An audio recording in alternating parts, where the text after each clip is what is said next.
Tanner, a nice hat you got there. What's the story? Yeah, we're giving away tonight. Stop by and get your nice fresh Vegas hat. Lucky you got your hands on one early. Oh yeah, I'm fortunate enough to be representing and get mine tonight, so it's good. In what ways does camp feel different for you this year than when you came in last year? Yeah, a little bit more comfortable, just knowing pretty much all the guys and the systems and how they want us to play. So it's, like I said, it's just more of a comfort level for me. But obviously, camp's always tough, when you're trying to earn spots. So just take it day by day and just put my work in. What do you think made you so successful last camp and preseason? I think just working hard, winning battles, keeping it simple, not trying to do too much. Yeah, but I think it all comes down to the battles and working in the corners and just coming up with the puck. Anything you focused on this summer? I know that stuff that you just mentioned isn't necessarily easy things to replicate in the off season. Yeah, put on a little bit of weight this summer. Just try to get a little bit heavier. And they wanted me to work on my stick this summer. Obviously, came up last year and had 3 or 4 penalties. So obviously, no coach or team's going to like that. So just trying to clean that up and have better stick play. What would you consider a successful preseason for you? Honestly, just leaving everything I have out there, not having any question marks, whether I should have done this, should have done that, and just being okay with myself that I did everything I could. Oh, Ben, we haven't caught up with you much, so first, just how would you sum up how camp has been for you so far? Yeah, it's been good. Yeah, I got first touch in the preseason game there and another one tonight. So, it's good to get into the game, just to feel what the speed of the game is like. As much as you train and work out and skate throughout the summer, the games are always a little bit different.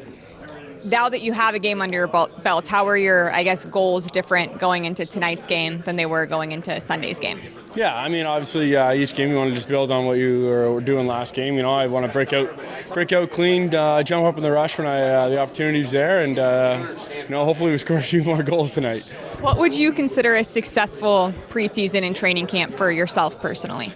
Yeah, obviously I didn't play as many games as I'd like to last year, so I play some games.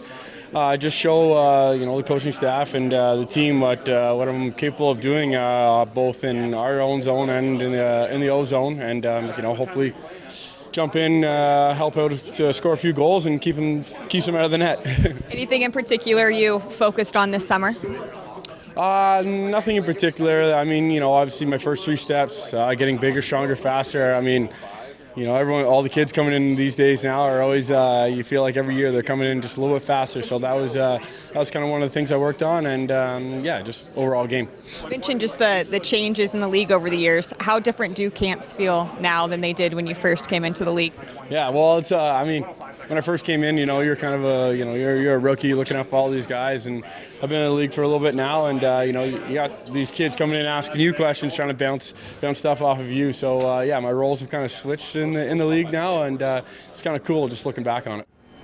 How do you balance expectations game to game early in the preseason, especially when you got a group going tonight that you haven't seen in game action? Or is there a way to do that? Well, expectations are different than regular season. Obviously, we always care about the result, but there's a lot more going on. There's evaluating players, evaluating lines, chemistry. How's that doing? Where are people's readiness to play if the season were to start, which it doesn't for a while, but that's always factored into it. That sometimes will determine how many games they'll play. Typically, we have a pretty good idea anyway, so that's the veteran guys. Some of the other guys, like Bowman's going back in, Chaz, some of these younger guys that had good years in Henderson. They've played a game now. Will they take another step, or so there's a little bit of that going on. And then the goalies tonight, Hill and Schmid, it's their first go around, so they'd be in the veteran part.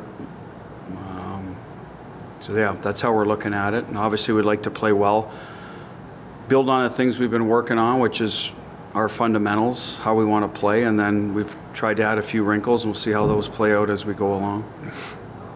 The goalies are split in the game. Yeah. In terms of the conversation on the bench, how different is it in terms of the teaching points in a preseason game than when you're in the regular season games in the conversation? Yeah, well, sometimes it's just about playing, especially the younger guys play. We want to teach them certain aspects, but they got to play. They can't be thinking the whole time. The game's too fast. It's probably fast for them to begin with. So just get out there and play. So that buzzwords are compete, effort, and execution. Those are all things they can control. If they make a mistake in a system, it's not the end of the world because we can correct that. But are they competitive enough to play at this level? Can they execute at a high enough level under pressure or with limited time and space? I mean, effort's on them, right? If they don't have effort, well, that's. I would like to think that'll be there, but that's another thing they control. Second effort, I guess, is probably a better measuring stick. As for the older guys, it's, get their reps. How much ice time do they need? They're probably not going to play like they typically would in a regular season game. So for them, it's timing. Timing, I would think that would be their buzzword. They want to make sure they're getting their timing down so when October 8th comes, they're as close to being ready as possible. Bruce, you've told us for a while that you've kind of always had Mark Stone and William Karlsson together somewhere in the back of your head. Why? Well, it balances our lineup, I think. Stoney's always been good to me with a guy with good speed through the middle. He played really well with Chandler Stevenson, and Carly certainly has that speed. It's just something I'd like to see. Smitty on the other side, he's played with Carly a lot, and I think he can complement people, but I guess it's pairs. I've always thought of forward lines that starts with pairs chemistry, so I'd just like to see if those guys had it. Noah Hannafin said this morning that the best hockey he's ever played was when he was with Chris Tanev in Calgary, and he thinks that there's a lot of Zach Whitecloud there's similarities between Whitecloud and Tanev. Do you see that, and why would that combination work in your mind?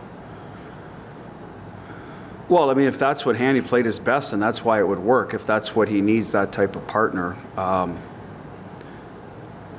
Tanev, I've never had in the locker room, but I know he's a defensive-minded, give everything he has to keep the puck out of his net. He's not as worried about the other end of the ice. So sometimes if, Hanny may have the liberty then to go a little more often, freedom, knowing what he's got an anchor back there. So, that's going to be up to him and Whitey this year. We envision that as a pair that we want to let play through. How that plays out, we don't know, but we got good feedback from last year when they were together. So I guess Hanny, as the more veteran guy, has to tell Whitey, hey, this is what I need out of you, right? And Whitey's going to say either he's going to accept it or he isn't. He's going to say, well, this is what I need. And that's how those partnerships grow. So we'll see how that plays out. As for the comparable Whitey to Tanev, I don't really want to go down that road because I don't know the player well enough. But if that's how they're going to be a great pair, then I hope it works out that they both play to the best of their ability. I know that Whitey's excited for extra opportunity. We've talked about that with Petro's minutes. He's a guy that's probably saying, hey, I want some of that. So that'll be his motivation. And if Hanny can get Whitey on board of how he wants to play, then that'll make up for some of Petro's loss because it's not easy to replace, but there's people in that room that can do it, and Whitey's certainly one of them. Bruce, you mentioned it's obviously still early in the preseason, but your top six tonight looks like maybe you'd like to have them together when the regular season starts. Are there specific things you are looking for to know you're at least headed in the right direction? Well, the hurdle line, we saw a lot of them last year. Unfortunately, bad timing on injuries. All of them got hurt,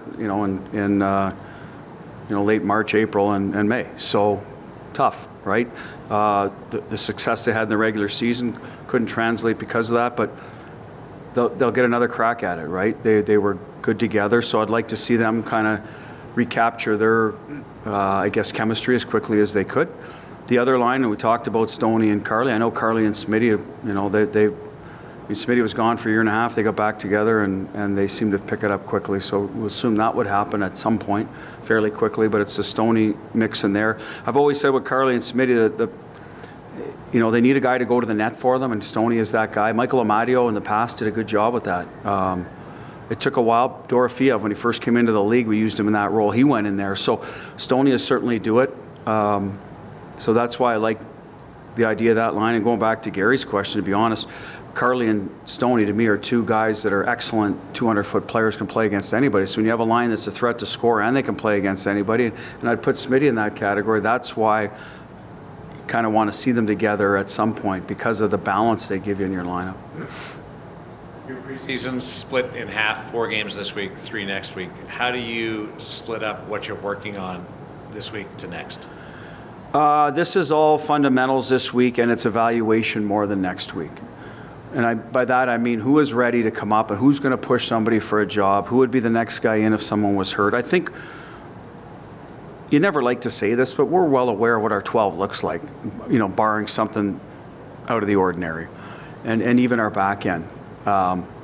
So this week is more about where, how much progress as a Bowman, Uchaz, those younger guys, Lavoie, who was here, Schwinn, are they ready to push someone in our lineup? Next week is about, okay, now this is our team. This is the things we want to implement in our game. How can we increase offense if the rush game isn't there in the power play? We could hopefully start building that and get the guys adding that part to their game a little more, so that when it starts against LA, that we're closer to that. So that would be next week. Maybe not Tuesday because it's a back-to-back, so it'd be Wednesday and Friday, the Thursday practice. So I would say it's split maybe 5 and 2, Darren, that way more. The last 2, I think you'd see much more of what our team should look like. There's always, I told you, those vet rules we got to make sure, or if there's a last look or a guy needs a break or doesn't need a game, but that's kind of how I'm looking at it.